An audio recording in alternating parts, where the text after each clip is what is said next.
Good morning and welcome to the Community Church of Chapel Hill Unitarian Universalist. I'm Belote, a member of the Worship Associates Ministry. Especially want to welcome any visitors or newcomers to our church and call your attention to the special announcement for you. Welcome guests and newcomers on the backside of the order of service. I would also like to welcome those of you attending online. Lyrics to hymns and all the elements of the service may be found on the screen, and a complete order of service, including this week's announcements, is available via the link in the Sunday morning email and on the church website. I'd like to call your attention to the few announcements that are in your order of service, including about our annual greening next Saturday. Our annual all-church greening and chili potluck event is a great way to kick off your holiday season. Please join us next Saturday, December 7th, starting at 4:30 in the afternoon for all ages. At 4:30, we're going to set up the trees, hang garlands, and honor other liturgical symbols of the season. During this time, we'll also be filling holiday baskets for the women living at IFC's Homestart Shelter. Please be sure to look for our small Christmas tree just past the Straley room to get a card off of it with the gift idea you should bring and share for them. At 5:30, it will be time to share a table at our annual chili dinner. There's going to be desserts as well, along with water, eggnog, and then we're going to round out the greening with a holiday sing-along with the UUs. It's always a great time. So be sure and sign up to contribute to the potluck or set up and clean up or any of the other jobs we may have at the greening table over in the Jones building after the service. Our in-person Sunday social is held immediately following the service. Now please turn off or silence any cell phones during our service to maintain a worshipful experience. Whoever you are, whomever you love, however you arrived at this beloved place, you are welcome here. And at this time, we're going to have Terry Baker come up and share some information about the Community Church concert series.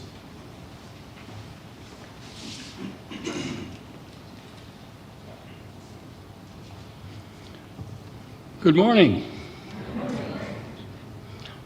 We are announcing today that unless someone steps forward, oh wait, somebody did step forward. We have a new chair for the Community Church Concert Series.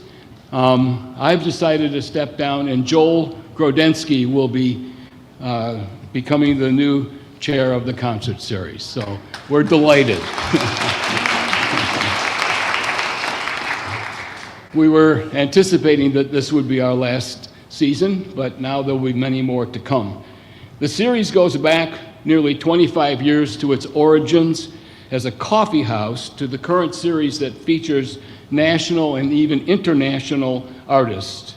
We've been awarded the Best in the Triangle star by the Indy 7 times, and we've earned more than $60,000 to support the mission of the church during my time as the chair.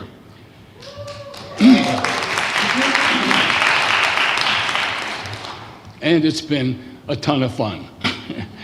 The concert series is a valuable franchise. We have a mailing list of 1,100 addresses, and we sell typically 130 season passes before the first concert even happens.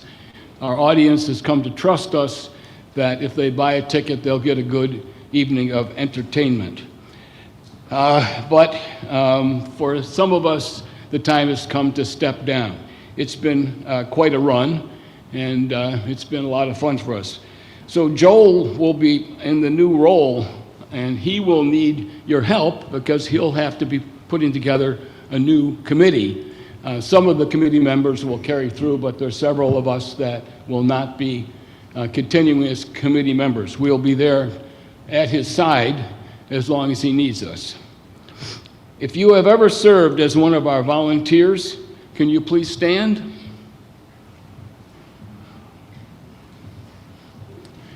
This is what makes the concert series work, so thank you very much. And I'm looking forward to attending the first concert that Joel organizes. Let's give a round of applause to Terry and the concert series.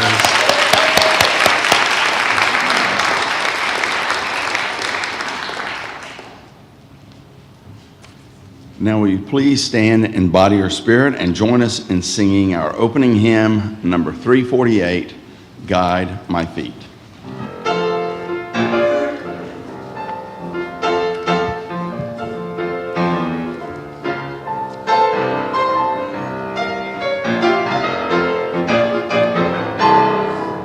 Guide my feet while I run this race. Guide my feet while I run this race. Guide my feet while I run this race. For I don't want to run this race in vain. Hold my hand while I run this race. Hold my hand while I run this race. Hold my hand while I run this race. For I don't want to run this race in vain. Stand by me while I run this race. Stand by me while I run this race. Stand by me while I run this race. For I don't want to run this race in vain. Search my heart while I run this race. Search my heart while I run this race. Search my heart while I run this race. For I don't want to run this race in vain.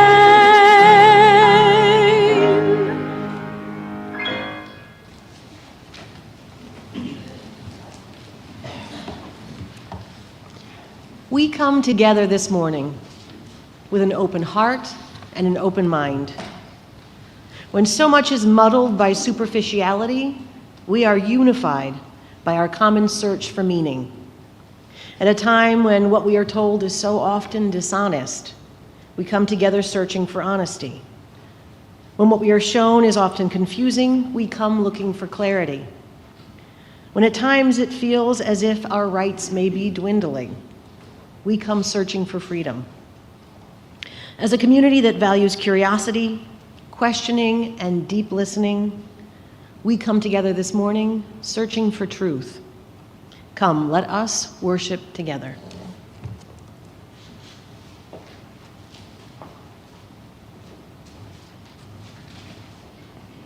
Now will you please join me in reading the words for our chalice lighting, which are in your order of service. Sources of courage and compassion, sources of reason and radiance, in these days of so much uncertainty, may we choose honesty over comfort, love over complacency, and truth over convenience.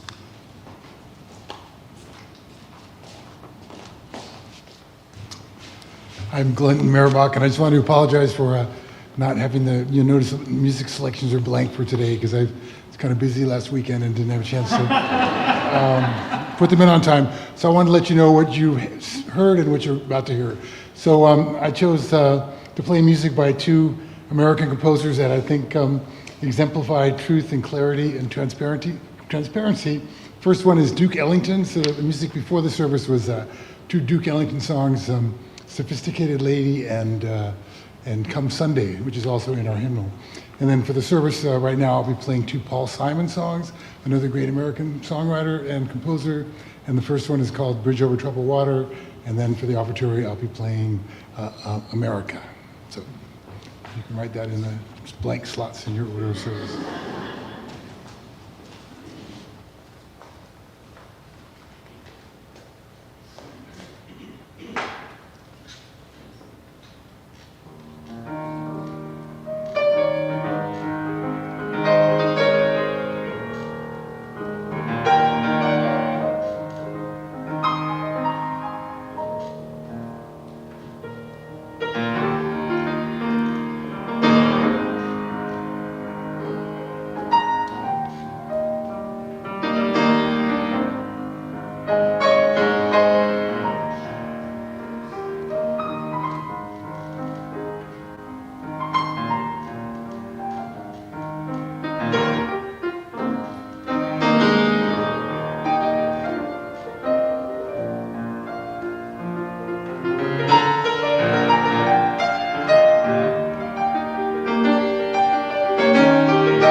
There's an old story about a minister who was really bad at coming up with sermon topics before the newsletter deadline, and when they couldn't, when the minister couldn't just have this printed instead, the topic for this Sunday will be the great mystery.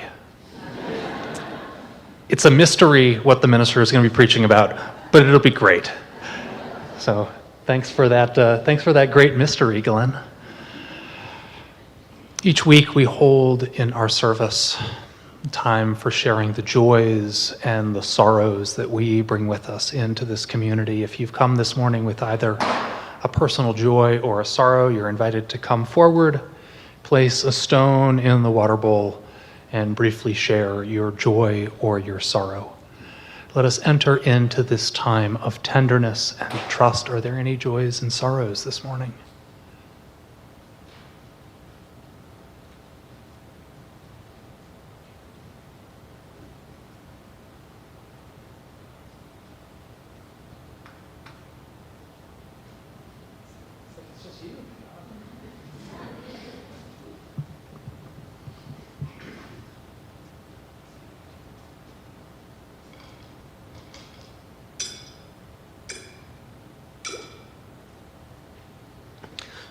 Good morning. I'm Jonathan Bittner, and I placed 3 stones into the water this morning because I've experienced over the past week, not 1, not 2, but 3 deaths related to people that I know and love.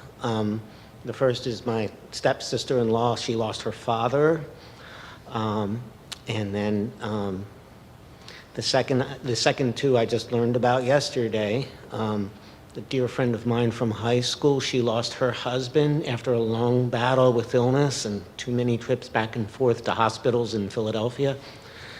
And the third one that really hits me the hardest, my great uncle and my godfather, Herbert Kavash, he just celebrated his 99th birthday last month. And I wish I could have been up there in Pennsylvania to help him celebrate it, but SpongeBob had my attention here.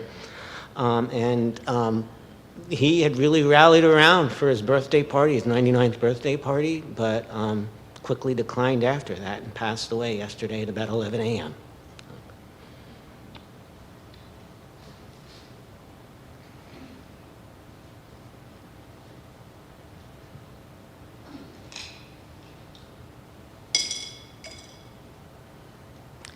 My name's Britton.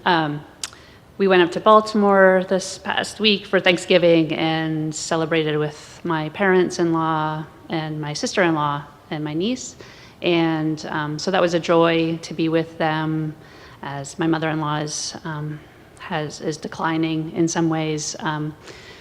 It's also sort of a joy because my sister-in-law is battling breast cancer right now, and she was in the hospital for a week for an infection, and she started her second group of chemo, and she just seems to be doing really well, and so we're very hopeful that she'll come out of this being great, and she's got such a great positive attitude, so she and her daughter are doing well, so thanks.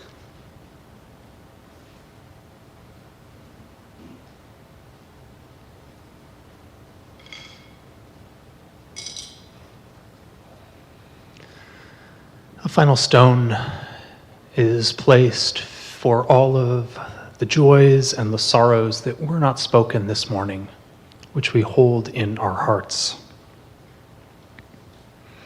Would you join with me in a time of prayer and meditation?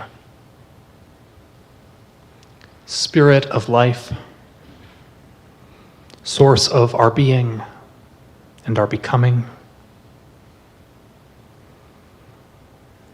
as we come to the end of this Thanksgiving weekend,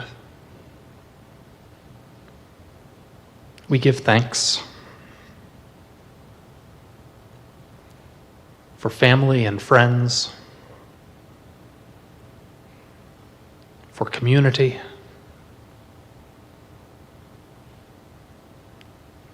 for food,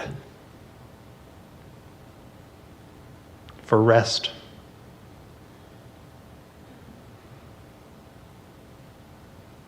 for tradition, and for care. As a community, we give thanks for those family members, returning young people, coming to be with us, even as we hold in our hearts those who are not able to be together, or those who feel the presence of loss in this season. We give thanks for simple delights, even as we know that there are too many without nourishing food. In this season, we give thanks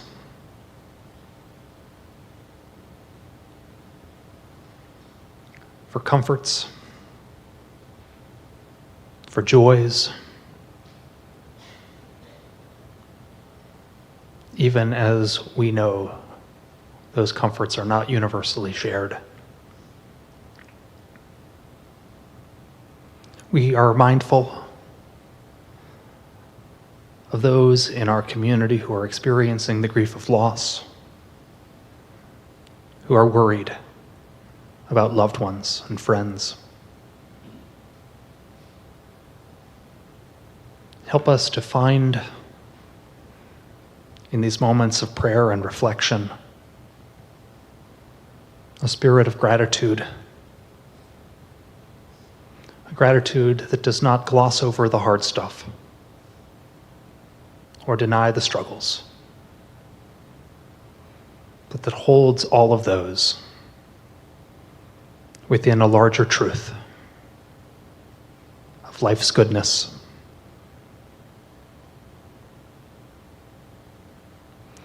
Amidst the joys and the sorrows of our own hearts, let us observe a few moments of silence as we hold the joys and the sorrows and the prayers of our own hearts in care. Let us be still for a time.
Amen.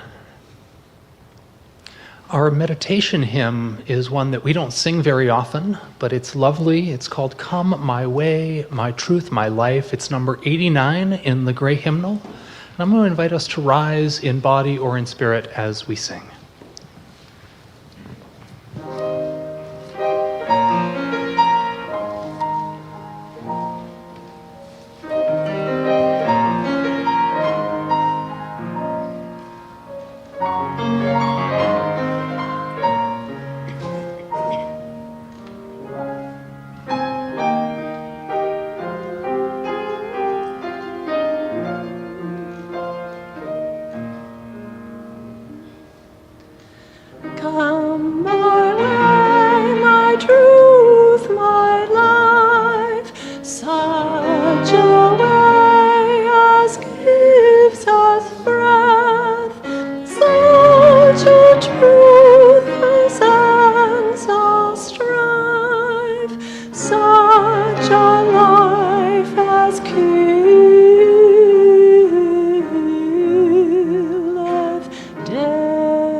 If you'll please open the gray hymnals to number 650 for the responsive reading. I will read the words in bold, and if you'll respond with the italicized words. Cherish your doubts. Cherish your doubts, for doubt is the attendant of truth. Doubt is the key to the door of knowledge. It is the servant of discovery. A belief which may not be questioned binds us to error, for there is incompleteness and imperfection in every belief. Doubt is the touchstone of truth. It is an acid which eats away the false. Let no one fear for the truth, that doubt may consume it. For doubt is a testing of a belief. The truth stands bold and unafraid. It is not shaken by the testing. For truth, if it be truth, arises from each testing, stronger and more secure. Those who silence doubt are filled with fear. Their houses are built on shifting sands. But those who fear not doubt and know its use are founded on rock. They shall walk in the light of growing knowledge. The work of their hands shall endure. Therefore, let us not fear doubt, but let us rejoice in its help. It is to the wise as a staff to the blind. Doubt is the attendant of truth. Freely have we received gifts that minister to our needs of body and spirit. Gladly we bring to our church and its wide concerns a portion of this bounty. If you wish to donate online, there's a QR code on the back of the order of service, and there's also information on the church's website. We will now receive the morning offering.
cherish your doubts, for doubt is the attendant of truth.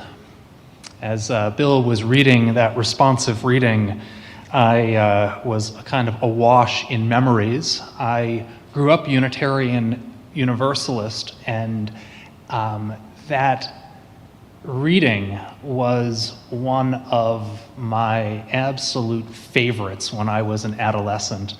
I thought it was so cool to belong to a faith community that said, ask questions, doubt, challenge received wisdom.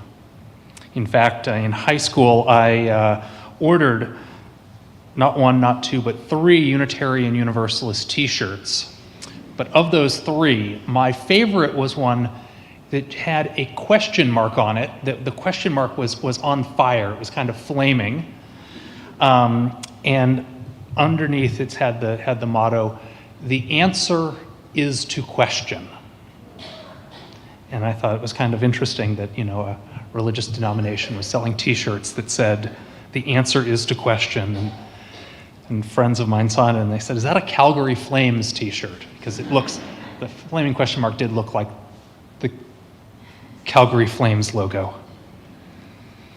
In that spirit, this morning I want to say a few words about truth. And to begin to get at what I want to say about truth, I'm just going to say a few words about Thanksgiving. I want to start with a very simple, very basic truth. It is true that in the fall of 1621, members of the Wampanoag tribe and pilgrim settlers from England gathered together for a multi-day feast and harvest celebration. This is true. But it's not the whole truth. It is a partial truth, a simple truth, a truth lacking for context. So let's complexify it a little bit and move to a more complex truth. It is also true that when the pilgrim settlers arrived in Plymouth Bay, they met a few members of the Wampanoag tribe who already spoke fluent English. Indeed, several members of the Wampanoag tribe had been kidnapped by the British sea captain several years earlier, had been brought as slaves across the Atlantic to England, and had subsequently managed to return, all by the time the Mayflower arrived in 1620. It's also true that during these years, the Wampanoag tribe had been decimated by diseases introduced by Europeans to the New World, and that in their weakened state, they had established a treaty, an alliance with the Pilgrims as a kind of protection against aggression from other tribes in the region. Thus, the multi-day feast in 1621 was a celebration cementing a diplomatic alliance. This is what we call a contextualized truth, or a politicized truth. But let's even complexify it even more, because it's also true that there's no direct historical line linking the events of 1621 in Plymouth to our contemporary understanding and practice of Thanksgiving. It wasn't until 150 years later, in the late 1700s, that New England writers began the project of remythologizing the Pilgrims. And it wasn't until 242 years later, in 1863, that Thanksgiving was declared a national holiday by Abraham Lincoln. This occurred in the middle of the Civil War, and Thanksgiving was established as a day of unity, meant to inspire enthusiasm for the Union cause. You might think of this as a historical truth, but let's complexify things even more. In 1970, the state of Massachusetts held a celebration for the 350th anniversary of the Mayflower's arrival in Plymouth. And for that celebration, the organizers invited a Wampanoag tribal leader named Frank James to speak.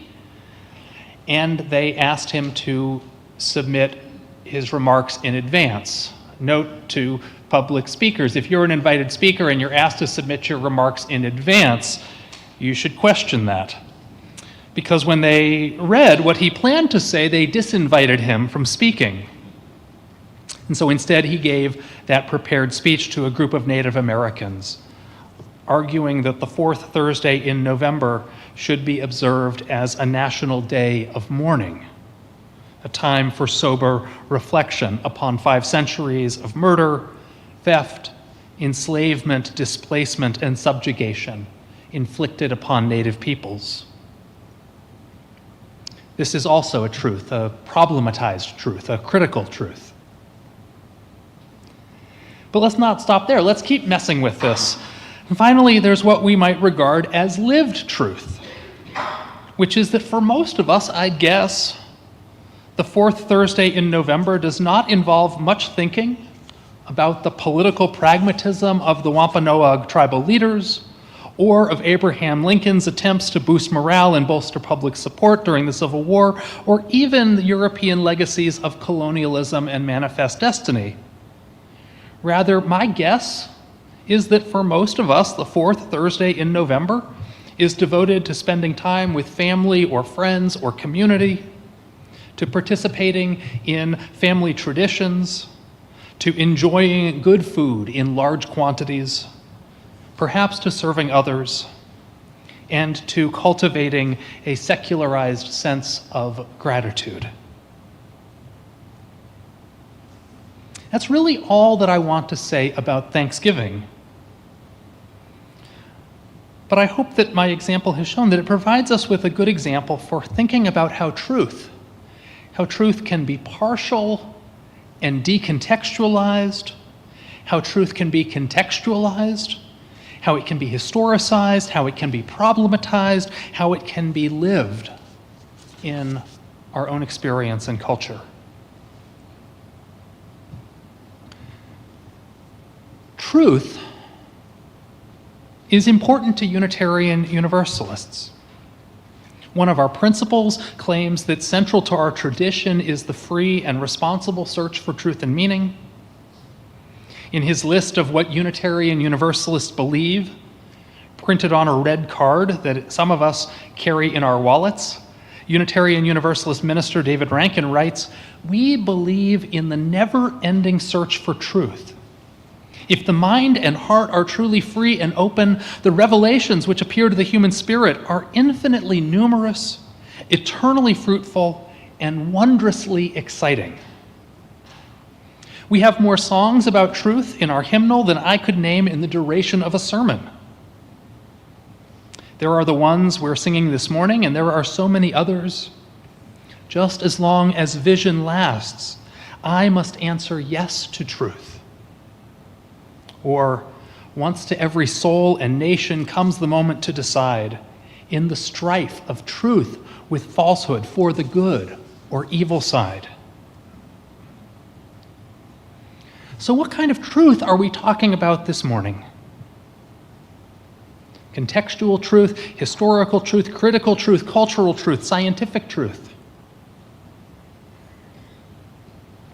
Some would conclude that amidst different versions of truth, amidst competing narratives and interpretations, and amidst the paradox and the mystery inherent in life, there's really no such thing as truth.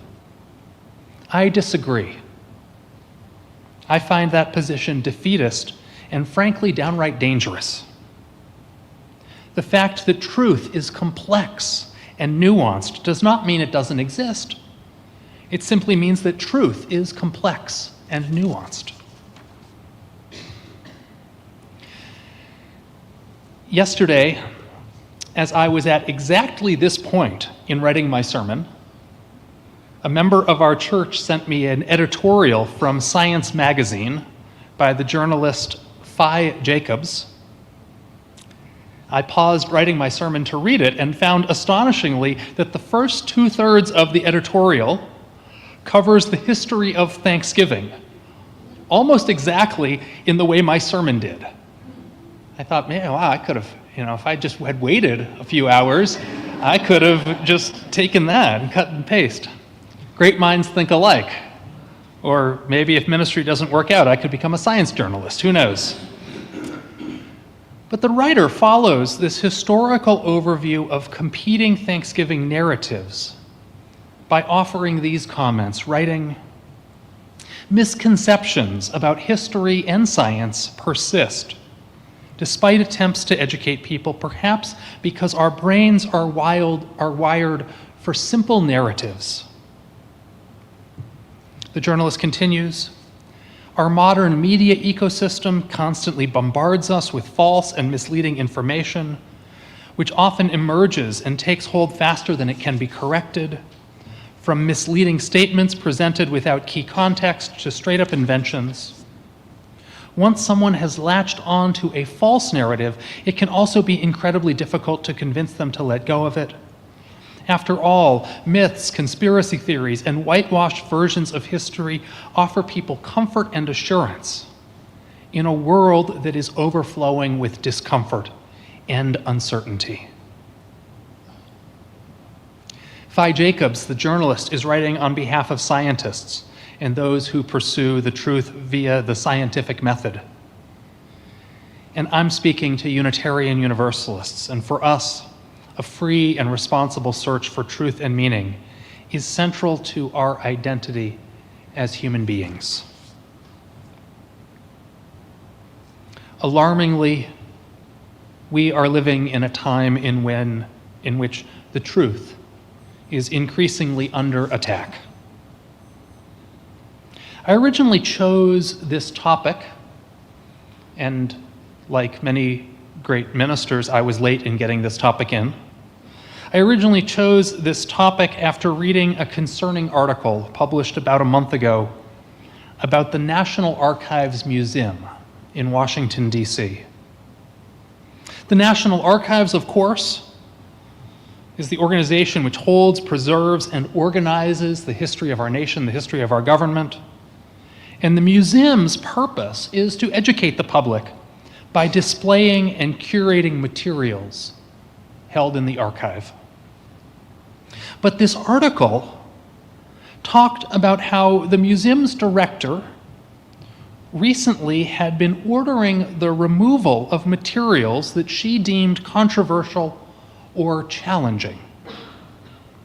In fact, a whistleblower had called journalists to report this, and papers published the story. Among the items ordered removed recently from public view were treaties between Native American tribes and the United States government, photos of Japanese internment camps during World War II, as well as a display of patents of different birth control medications. A senior official at the Archives Museum reportedly told employees that visitors should not feel confronted. They should feel welcomed. To which I say no. Visitors should be presented with truth, whether that truth is happy or discomforting. Our commitment to truth and transparency is not just something we would expect from our cultural and educational institutions, from our government. It is something that we hold ourselves accountable for in our practice as a church. Our board of trustees and our staff have conflict of interest policies and ethical guidelines that guide our conduct.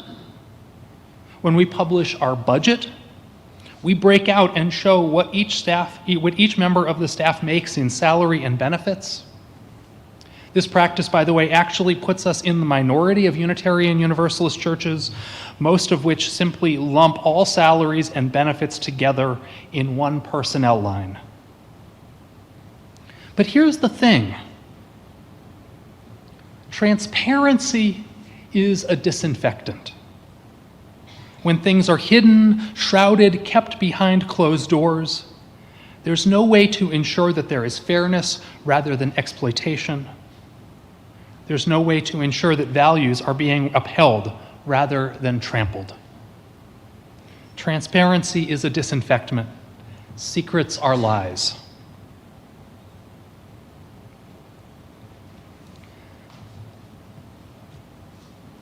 It says something that we as a church have higher standards than other institutions in our society are insisting on these days.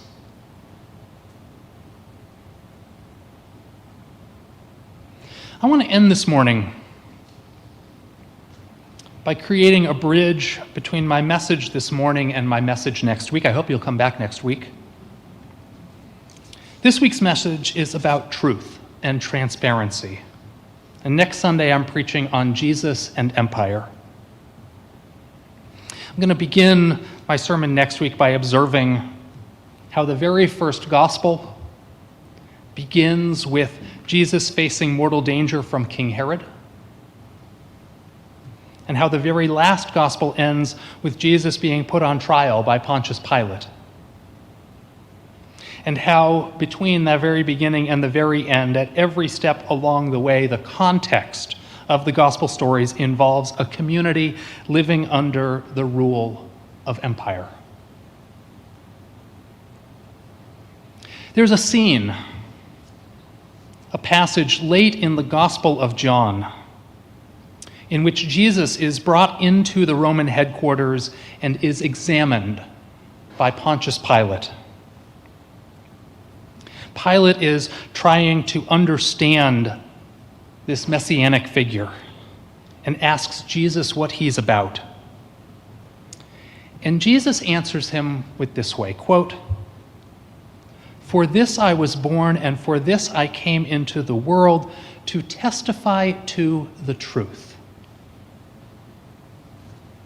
And how does Pontius Pilate respond? Does anyone? It's always dangerous to give a Bible quiz. Anyone want to hazard a guess? What is the response? What is the answer? Who said that? Jan, you win today. And by the way, this is before I'll say what it is so everyone can hear in a second. There is this great and irreverent, and great because it's irreverent, movie, The Last Temptation of Christ, where Pontius Pilate is played by David Bowie, and so I can't read this without thinking of David Bowie. But it's so Jesus says to Pilate says, kind of, what are you about? What's your agenda? What's your thing? He says, "For I was born, and for this I came into the world, to testify to the truth." And Pilate answers, "What is truth?"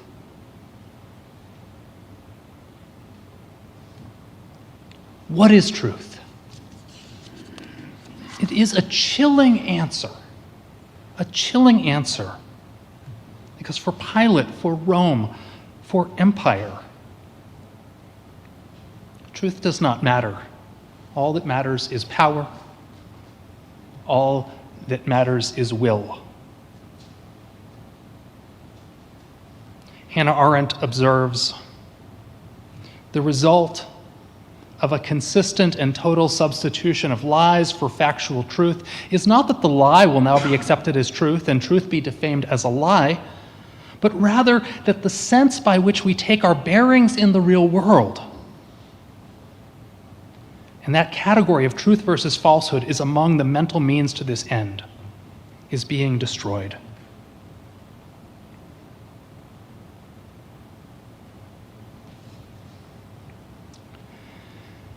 Phi Jacobs, in her article in Science magazine, ends with this exhortation. She's speaking to scientists. I'm speaking to all of us. They write, "Constantly pursue the truth in the face of uncertainty, because the truth, however uncomfortable, is worth it. The truth can be ugly, but it can also be magical. Cherish your doubts. Constantly pursue truth in the face of uncertainty, because the truth, however uncomfortable, is worth it." Amen. Blessed be. And we're going to end with another song about truth. It is number 297 in your gray hymnal. It's called Star of Truth, and it's a one that we don't sing very often, so let's give it a good shot. I invite you to rise in body or in spirit as we sing together.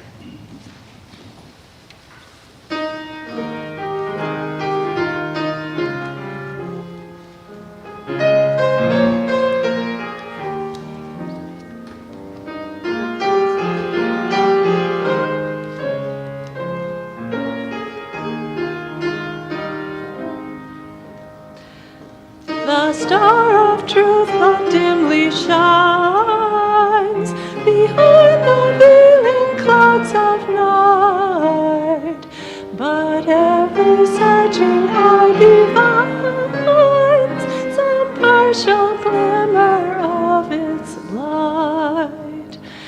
The certainty for which we crave, no mortal ones can ever know. Uncharted water we must brave, and face whatever winds may blow. Though our safe harbor we may long, we must not let our courage fail. And though the winds of doubt blow strong, upon the trackless ocean sail. From us to sea, no fear the inquiring mind, for where the hearts are free, a truer faith we shall not find.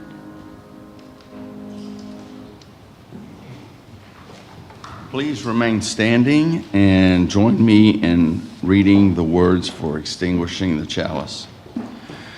We extinguish this flame, but not the light of truth, the warmth of community, or the fire of commitment. These we carry in our hearts until we are together again. And let's thank Glenn for our mystery music today.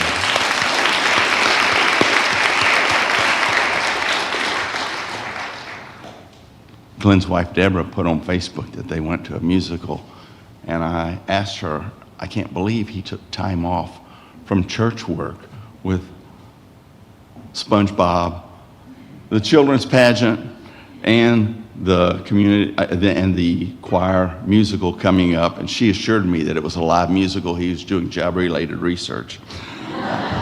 If you would please join hands or cross your hearts as we sing our closing song, Shalom.